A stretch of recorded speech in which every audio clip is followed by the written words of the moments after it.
Jaya Jaya Prabhupada, Prabhupada, Prabhupada, Jaya Prabhupada.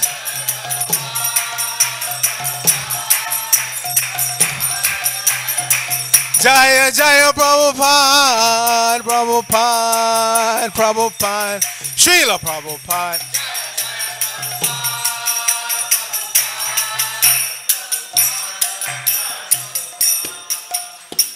Gaur Premanandi Hayaribol, Jaya Om Vishnu Pad, Paramahansa Padaprajaka Acharya Asatara Sasa Sri Shriman. ISKCON BBT founder and Shara Divine Grace. A.C. Bhaktivedanta Swami Maharaj Prabhupada Ki Jai. Nitya Lila Pravisha Om Vishnu Pad is Divine Grace Srila Bhakti Siddhanta Saraswati Thakur Prabhupada Ki Jai. Ananta Koti Vaishnava Vrinda Ki Jai. Nam Acharya Srila Haridas Thakur Ki Jai. Prem Sikohosh Krishna Chaitanya Prabhu Nityananda Shri Advaita Gadadhara Shri Vasari Gaur Bhakti Vrinda Ki Jai. Shri Radha Krishna Gopa Gopanath Shama Kunda Radha Kunda Giri Govardhan Ki Jai. Shri Brajabhuman Namadam Ki Jai. Shri Navadip Mayapur Dham Ki Jai. Shri Lachal Jagannath Puri Dham Ki Jai. Ganga Mai Ki Jai. Jamuna Mai Ki Jai. Bhakti Devi Ki Jai. Shri Bhakti Tulsi Maharani Ki Jai. The most beautiful Lordship Shri Shukmini Dwarkadish Ki Jai. Shri Shukmini Dwarkanath Ki Jai. Shri Jagannath Baladev Subhadra Ki Jai. Shri Gaurnitai Ki Jai. Samaveta Bhaktivinoda Ki Jai. Going back to home, back to Godhead Ki Jai. ISKCON Los Angeles Yatar Ki Jai. Brihad Mridanga Transcendental Book Distribution Ki Jai. International Food for Life Transcendental Prasadam Distribution Ki Jai. Shri Harinam Sankirtan Ki Jai. Nittai Gaur Premanandi Hari Hari Bo. All glories to the Assembly devotees. All glories to the Assembly devotees. All glories to the Assembly devotees. All glories to Shri Shri Guru and Gauranga. Glory Srila Prabhupada.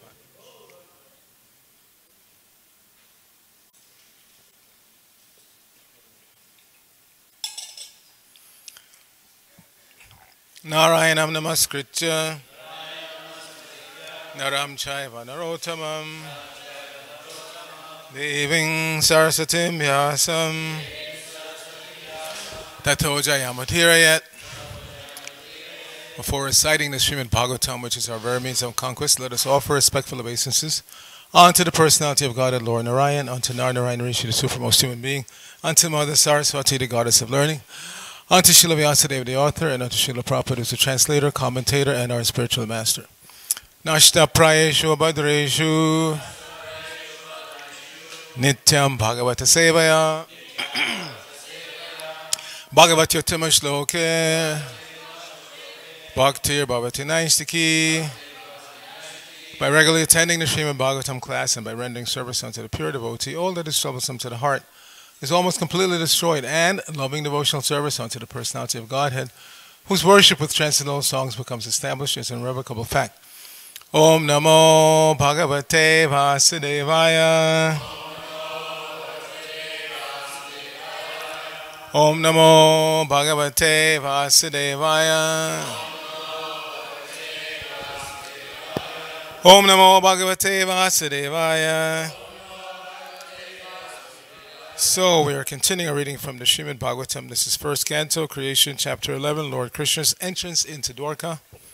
And today's text is 26. Shriyo Nivaso Yashoraha Pana Patram Mukham Drisham Bahavo Loka Palanam Saranganam Padambujam Shriyo Yashora Panapatrang Mukhang Drisham Bahavo Lokapalanam Saranganam Padambujam Shriyo Yashora Panapatrang Mukhang Drisham Bahavo Lokapalanam Saranganam Padambujam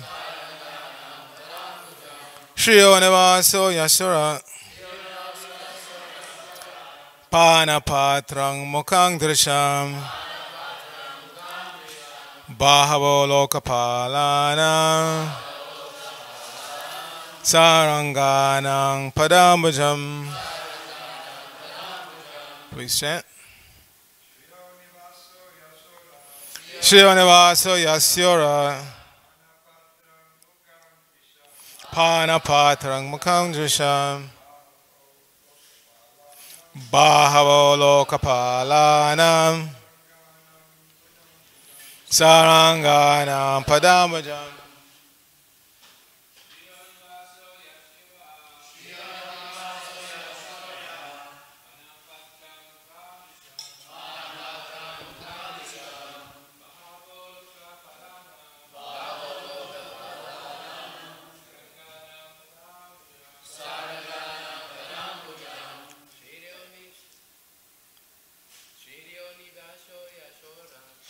Shriyonivaso Yasyora Panapatrang Mukhang Drisham Bahavo Lokapalanam Saranganang Padambujam. Shriyonivaso Yasyora Panapatrang Mukhang Drisham Bahavo Lokapalanam Saranganam Padambujam. Shriyonivaso Yasyora Panapatrang Mukhang Drisham Bahavo Lokapalanam Saranganang Padambujam. Vaishnavins. Shriyonivaso Yasyora Panapatrang Mukhang Drisham Bahavo Lokapalanam Saranganang Padambujam.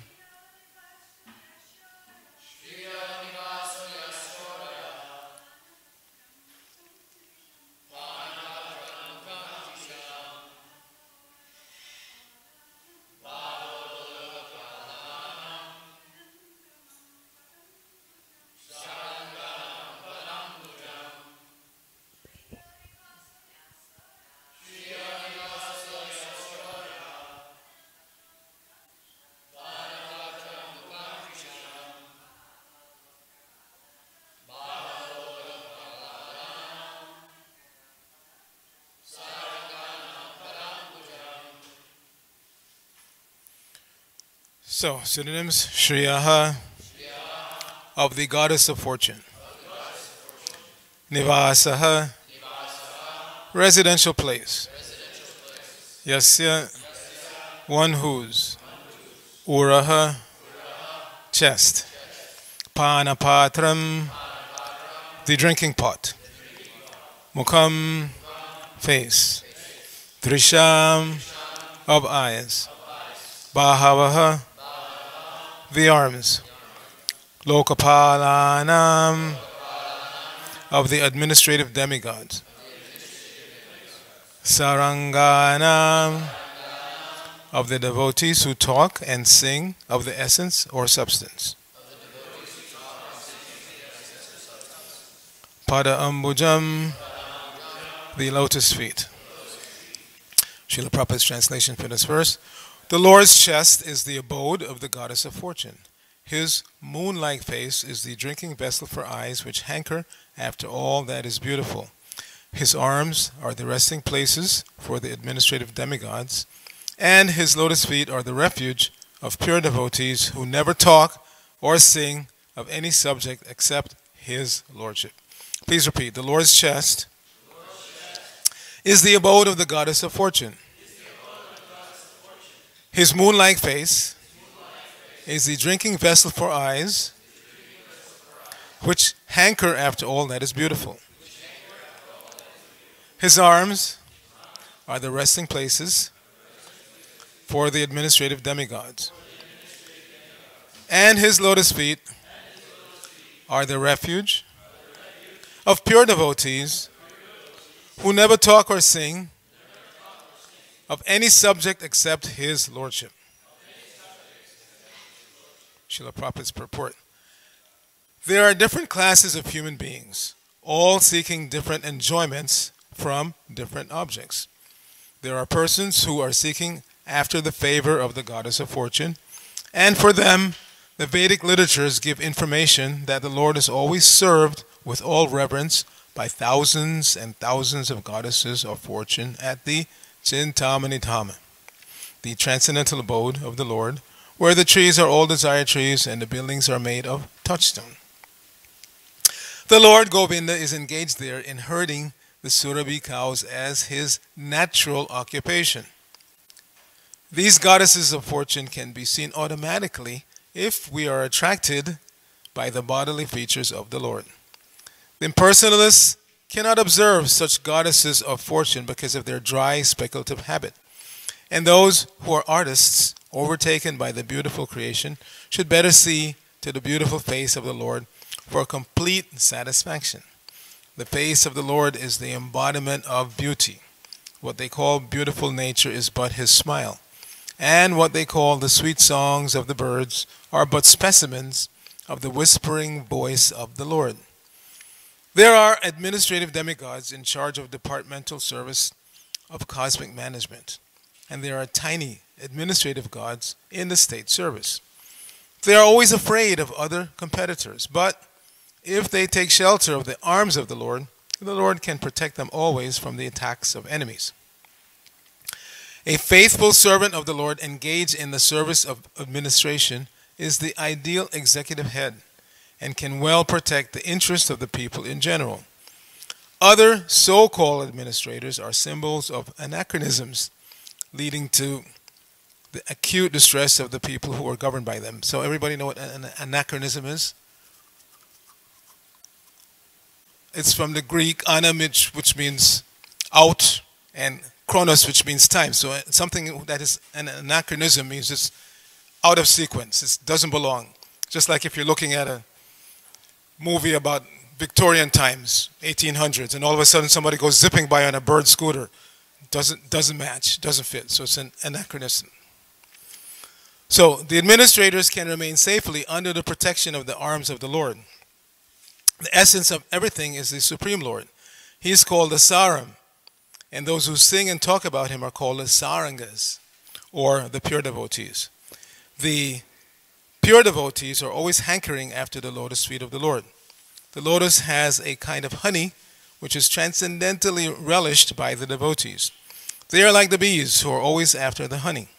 Srila Rupa Goswami, the great devotee Acharya of the Gaudiya Vaishnava Sampradaya, has sung a song about this lotus honey, comparing himself to the bee. Quote, "O my Lord Krishna, I beg to offer my prayers unto you. My mind is like the bee, and it is after some honey. Kindly, therefore, give my bee mind a place at your lotus feet, which are the resources for all transcendental honey. I know that even big demigods like Brahma do not see the rays of the nails of your lotus feet, even though they are engaged in deep meditation for years together. Still, O infallible one, my ambition is such, for you are very merciful to your surrendered devotees. O Madhava, I know also that I have no genuine devotion for the service of your lotus feet. But because your lordship is inconceivably powerful, you can do what is impossible to be done. Your lotus feet can deride even the nectar of the heavenly kingdom, and therefore I am very much attracted by them. O Supreme Eternal, please, therefore, let my mind be fixed at your lotus feet, so that eternally I may be able to relish a taste of your transcendental service." End of quote. The devotees have no ambition to see his all-beautiful face or aspire for the protection of the strong arms of the Lord. They are humble by nature, and the Lord is always leaning towards such humble devotees. Nama Om Vishnu Padaya Krishna Prasthaya Bhutale Srimate Bhaktivedanta Swaminiti Namine Namaste Saraswati Deve Gauravani Pacharine Nirvishesha Shunyavadi Paschita Desha Tarine Om Agyana Timirandasya Gyananjana Shalakaya Chakshara Unmilitam Jaina Tasmai Shri Gurave Namaha. Shri Chaitanya Manobhishtang Stapitang Jaina Bhutale Swayam Rupa Kadamayam Dadati Swapadantikam Vandeyahang Shri Guru Shri Tapadakamalam Shri Gurun Vaishnavangsha Shri Rupam Sagadatam Sahagana Ragana Tanvatam Tang Sajivam Sadvaitam Savadutam Purjana Sahitam Krishna Chaitanya Devam Shri Radha Krishna Padan Sahagana Lalita Shri Vishakanvatang Sha Hey Krishna Karuna Sindhu Dina Bandho Jagatpate Gopesha Gopika Kanta Radha Kanta Namosute Tapta Kanchana Gorangi Radhe Vrindabaneshwari Vrishabhanu Sute Devi Pradamami Haripre Vancha Kalpatarubhya Shakripa Sindhuva Evacha Patitanang Pavanebhyo Vaishnavebhyo Namo Namaha Jai Shri Krishna Chaitanya Prabhu Nityananda Shri Advaita Gadadhara Shivasadi Gaur Bhaktivinoda Hare Krishna Krishna Krishna Hare Hare Hare Rama Rama Rama Hare Hare. So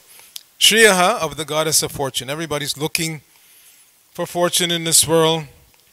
Enough money to buy all the nice goodies on Black Friday, and if you didn't win on Black Friday, then maybe you'll win on Cyber Monday. But it all requires cash. If you don't have some money, money is the honey, Prabhupada would say. Some people foolishly say that money and spirituality don't go together. They say it's going to be successful because it's just a commercial organization. But Prabhupada set the tone. He said these are foolish people. He criticized. In India, a class of sadhus sit down, and when people come to give them money, no, I don't touch money. So Prabhupada said, we are not so foolish. Give me, bringing me the money. Money is the honey. Because why? The pure devotees know what to do with money. They know money is Lakshmi, the goddess of fortune. Her place is at the chest of the Lord. So when you get money, you use it to satisfy the Lord, for the Lord's purpose, pushing on the Lord's purpose, like here it's mentioned. If one is a devotee, that person is the ideal administrator for running the society and looking after the real interests of the people. So this requires money. And this is not something new. It's not just we're in a cash economy now, but previously, no. If we go back 5,000 years, when the Pandavas were ruling, just after the battlefield of Kurukshetra, when they wanted to perform the Rajasuya sacrifice, it was an agrarian-based economy, but they still needed money to do it. So Yudhishthira told Arjuna, go out and find money. We need money for this Rajasuya sacrifice. So money is always required. It's not something new. And because Krishna directed Arjuna to find this stash of gold, he became known as Dhananjaya, conqueror of wealth. So wealth is required at every stage, not just now in Kali Yuga, but everywhere, every time. Wealth is required. And that wealth, the proper place of that wealth is in the hands of the Lord's devotees, and the proper use of that wealth is for satisfying the Lord's interests. So Shriya Nivasa, the goddess of fortune, Nivasa, her residential place or abode, her abode or residential place is the chest of the Lord. And everything ultimately, the abode is just like we have in our community, Jagan Nivas. Everybody runs it together, Janivas, but it's Jagan Nivas. Jagan comes from Jagat, the universe. Nivas means the abode. So Jagan Nivas means the abode of the universe. The Lord, or the Lord's chest, if you want to be specific, it's the abode of. And in Mayapur we have our Jana Nivas. Jana means person, just like we say Mahajan, person. So Jana Nivas, Krishna is the abode of all persons.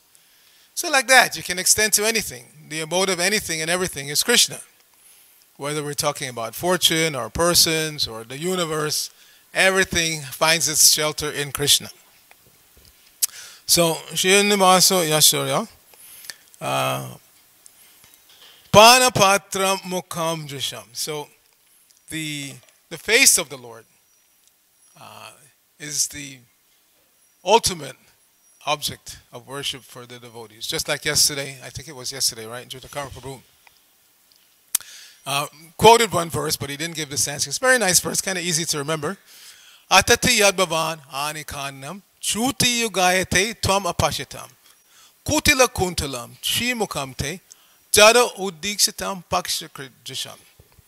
So, atati yadbhavan anikanam. Every day, when you go to the forest, this is a gopi speaking to Krishna. Every day when you go to the forest, Shruti Yugayatam. A Shruti, which is a very small fraction of a second, seems like a yuga. Shruti Yuga, Tvam Apashyatam, when we don't see you. Pasha means to see. So Apashya, when you don't see. So when we can't see you, Because you've gone to the forest, everyday Christians, it's meant, like it's mentioned in today's verse, Prabhupada is quoting Bhamana Samhita 529. Sintamani prakara sadmanshu kalpabriksha lakrabit surabir abipat. Krishna's chosen occupation is a cowherd. He likes to hang out with the cows. Prabhupada said right here that Krishna is not only embracing the gopis, you see on the picture there, he's embracing the cow also. And not just the gopis. So Krishna likes to hang out with the cows. So that's why we say his abode is called Goloka. And if you don't like cows, why do you want to go to Goloka? Why do you want to go to the kingdom? That's why they don't want to go to the kingdom of God. Because their relationship with the cow is to kill the poor cow. So why would you want to go to Goloka where Krishna, the Supreme Personality of God, is herding cows? So anyway, Chuti, you when we can't see you because you've herded the cows off to the forest, then what happens? Then at the end of the day you come back and finally we can see your face, which is encircled by locks of curling hair, like we've been chanting for a whole month. When Krishna's face is encircled by locks of curling hair. So all of a sudden now, the end of the day, we can see you coming back, we can see your face. And we see the curling hair on your face. Then what happens? We start blinking.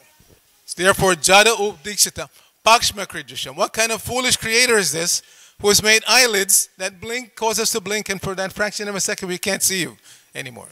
So this is the topmost meditation by the topmost devotees. We can't imitate that. But we are meant to, following in the footsteps of Rupa Goswami, this nice poem that was quoted today.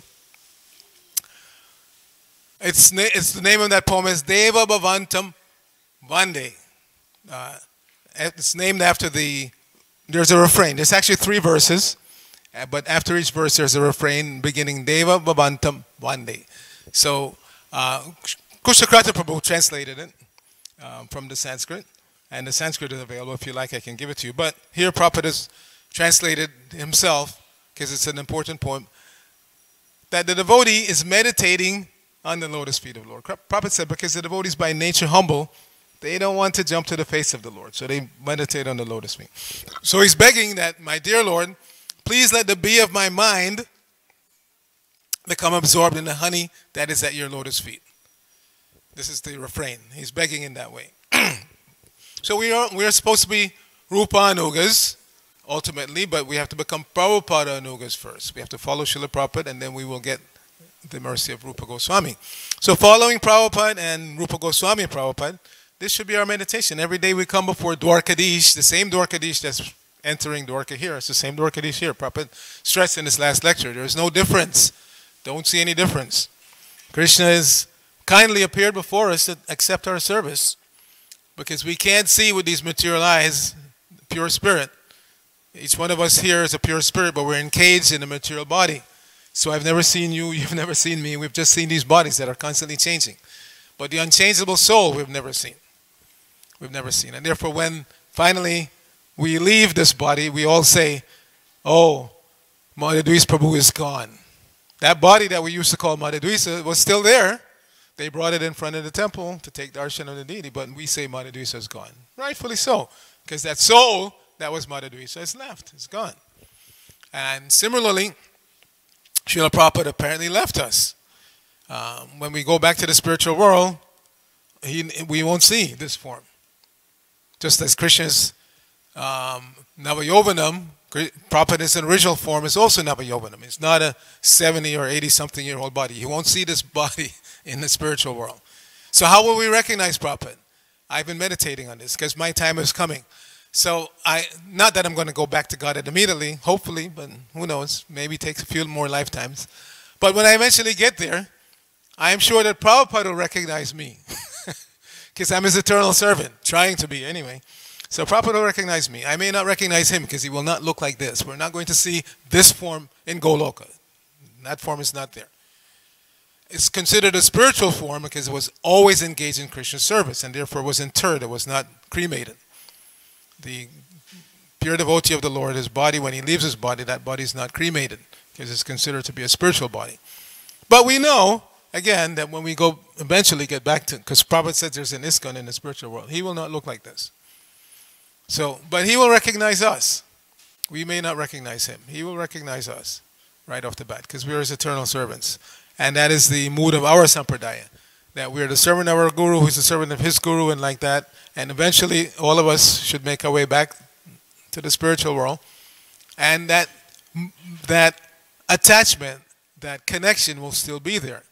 We will be serving our guru in whatever capacity he wants us to serve. And in this way, the connection is eternal. Connection is eternal. Prabhupada stated that many times. The connection between disciple and guru is eternal. It's not a fleeting thing. And therefore he said also many times, don't make me have to come back to get you. Sacrifice this one life, follow strictly, and you will go back to Godhead, guaranteed. So, yes, Prabhupada is mentioning here, as mentioned in the verse, that his moon-like face is a drinking vessel for eyes which hanker after all that is beautiful. So we're also, even in the material condition, we're hankering after beauty. But Prabhupada said, this beauty of the material world is just like the smile of the Lord. It's fleeting. It's fleeting. Everybody wants to see a beautiful sunset and a beautiful person and a beautiful car and a beautiful. But everything here is temporary. And therefore it cannot satisfy. Cannot satisfy. We are eternal. I just was at the AAR convention in Denver, assisted by Arcita Prabhu. And the philosophy that we're passing out is one, but we all express it differently. Just like Vijay, when he hands somebody Bhagavad Gita, immediately turns to the paintings and he shows them, first of all, the changing bodies. So he has one way of doing it. His way is, we had a child's body, we have youth body, grown-up body, and then eventually an old body. Where are you on this? And they always say, oh man, I'm getting old, because most of them are like professors or whatnot. But when I show somebody the changing bodies, I use it as a chance to establish the eternality of the soul directly. That this child's body that you see, baby's body, is not the beginning of life. Many religions, they are very confused on this point. They think life begins in the womb or at birth. And then, if you follow some particular religious path, then you can become eternal. So I point out to them, because they're all professors of religion. They're teaching. I ask them always, what's your focus? Oh, Hebrew Bible or New Testament, Old Testament, or I teach Eastern philosophy or whatever. Whatever their focus is, they're not clear about the nature of the soul. So I point out, eternal means always existed in the past, existing now, and continuing to exist in the future. There's no beginning of life. Life is eternal. Always existed in the past, existing now, and will continue to exist in the future. Some of them get it right away, but some of them leave, they're still confused because they're so fixed on this misunderstanding that life begins in the womb, and then if you follow our particular religion, then you will qualify to go back to God and live eternally. But you can't become eternal. Something that's not eternal, I point out to them, like the stable, it's not eternal. It didn't exist at some point in the past. It's existing now, and in the future it's going to disintegrate. But the soul is not like that. Eternal is not like that. So we are eternal beings, and we are eternally hankering after happiness and beauty. But because we're conditioned by the modes of material nature, we're chasing after things that are ultimately not beautiful. Like Prabhupada said many, many times, the external beauty of the body can be destroyed within a few hours just by taking a strong purgative, laxative. You all know that story, liquid beauty. So like that, the so-called beauty of this body, male or female, it's fleeting. It lasts for just a short while and then it's gone. But Krishna's beauty is not like that, and therefore the devotees, they're hankering after seeing that beauty. So every day we have that opportunity. We come in front of Dwarkadish, Rukmini, and we should drink up the beauty of their form. And there's a very nice verse. You've probably heard me recite it several times. It's from the Madhya Leela of the Chaitanya Charitamrita. The Kaviraj Goswami has said that absolute truth spoken concisely is true eloquence. Things should be presented concisely. Yet, this verse, and there are a couple of others also, he is repeated twice. In Madhya Leela, chapter 21, 136, and in Madhya Leela again, chapter 23, text 35. He's repeated the same verse. So if he's after conciseness, why would he repeat this verse? That means it's an important verse. And it's very easy to remember. This is why I'm going to recite it, mostly for the young devotees here. The rest of you probably know it already, or have at least heard it. Madaram, Madaram, Vapur Asya Vibho. Madaram, Madaram, Badanang, Madaram. Madugandu, Murdu Smitat, Etadaho, Madaram, Madaram, Madaram, Madaram. So one word is repeated throughout this verse. Madaram means, Madur means sweet, sweet. So Madaram, Madaram, Vapur Asya, Vapu means form. So the form of the Lord is 2 times sweet. Madaram, Madaram. Vapur Asya Vibo. Madaram, Madaram, Vadanang, Madaram. Then Vadanam means the face. So the face, 3 times sweet. But Madur Gandu Murdu Smritat Etadaho, the honey-scented smile that's on the Lord's face is Madaram, Madaram, Madaram, Madaram. 4 times sweet. So very easy verse to remember. It's a very nice meditation on the Lord. Yes, his form, Tribanga Lalitam, standing there, threefold bending form. The form is sweet, twice over. But in that form, the face, 3 times sweet. And on that face, that smile, the Orchidisha is always smiling, 4 times sweet. So this is your homework. Try to memorize that verse. Try to increase your meditation every day on the Lord, starting from the lotus feet. And the end result will be that we will become so absorbed in the real beauty of Krishna, the eternal beauty of Krishna, that this material beauty of iPad, iPhone, and cars, and opposite sex, all of that will just pale into insignificance. So we can stop here. Any questions, comments?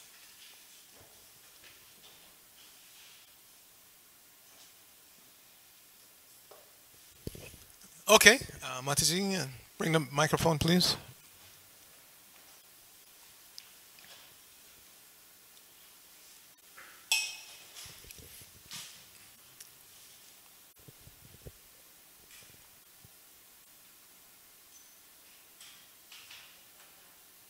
Is it on? Green light should be there. I found out from, can you hear me? I found out from experience many, many years ago before I met devotees that hankering for something beautiful can also be very, very dangerous.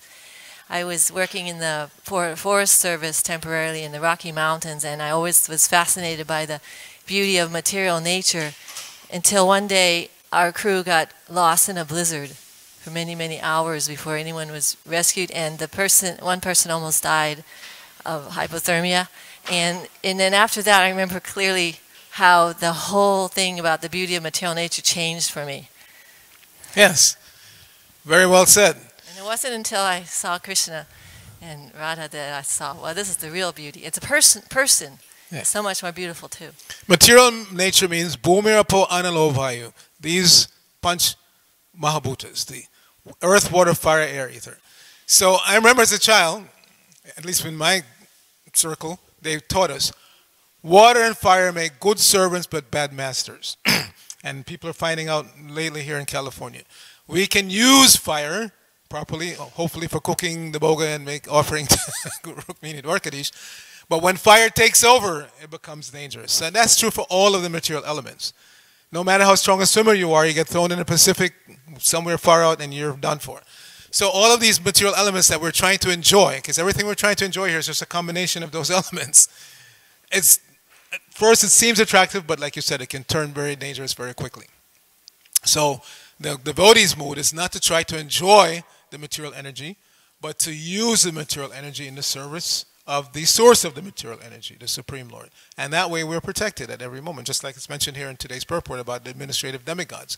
They're given charge of certain aspects of material nature, like Indra's in charge of rains.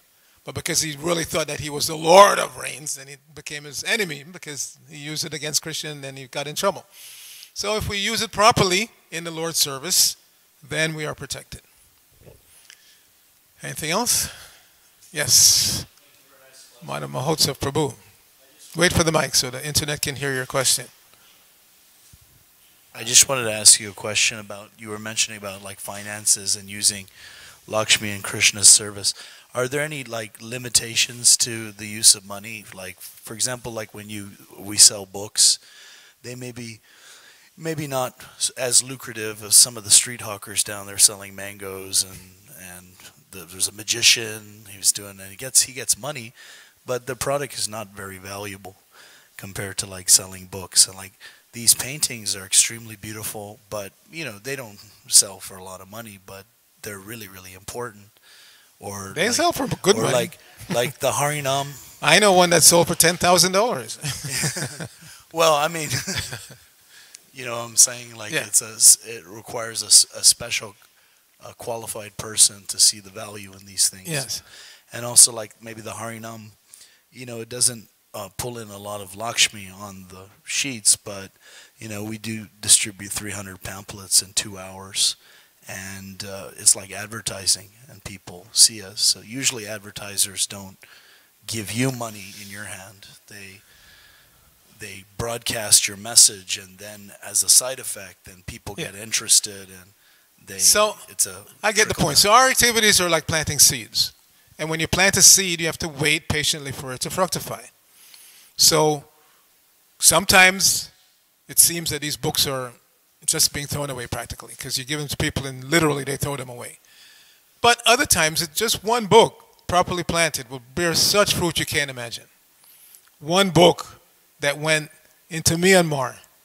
One devotee from Myanmar was a doctor, went to a convention, got one Bhagavad Gita, took it back to Myanmar, and from that, one book, Bhagavad Gita, by the way, the entire country practically has become Krishna conscious, because he became a preacher there, which was not exactly a free society, but he became a preacher, and from him, so many temples now are there, and so many devotees are chanting Hare Krishna.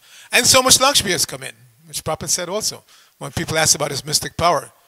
My mystic power is converting the Malechas and Yavanas into devotees of Krishna. And along with that comes so many temples, so many cars, so much boga, so much money in the bank. It all comes because it's all Krishna's ultimately, and Krishna wants it to be used. But Krishna may not manifest huge quantities immediately. As Prabhupada said once, Krishna could give you the entire world in 18 days, but what would you do with it? You see, if you're not pure, you're going to misuse it. So, but at the same time, it seems that many people who are not at all pure, not even Krishna conscious in the least, they get tons and tons of money. But that money becomes like the turban, jewel turban on the head of a man who's thrown in the water. It just makes him sink faster. And that's why we go out and preach. That's Lakshmi that you have actually belongs to Krishna. If you give at least a portion of it for Krishna service, then you will be benefited. Not just that we're begging because we need your money. No, you will be benefited if you give some portion. So now we have our Gita Jayanti coming up. The more and more we can convince people to give some of their hard-earned money to buy cases of Gita for distribution, the more they benefit. It's not that we're going to necessarily go back to Godhead faster because we collected $10,000 or $100,000 for Gita Jayanti. No, they're going to get a chance to go back to Godhead. So we shouldn't hesitate. Prabhupada used to convince us, don't hesitate. Because many devotees like to go out and give Prabhupada's books, but they were a little hesitant to ask for money. So Prabhupada said, no, that money is Krishna's money. Don't hesitate. Because if they keep it, they're just going to misspend it and go to hell faster. So the more you can coerce them to give that money for Krishna service, the better it is for them. Jai. Grantara Srimad Bhagavatam ki jai. Srila Prabhupada ki jai. Gaur Bhakti Vrinda ki jai. I'm going to need a hand, please, getting up. Somebody. Hare Krishna.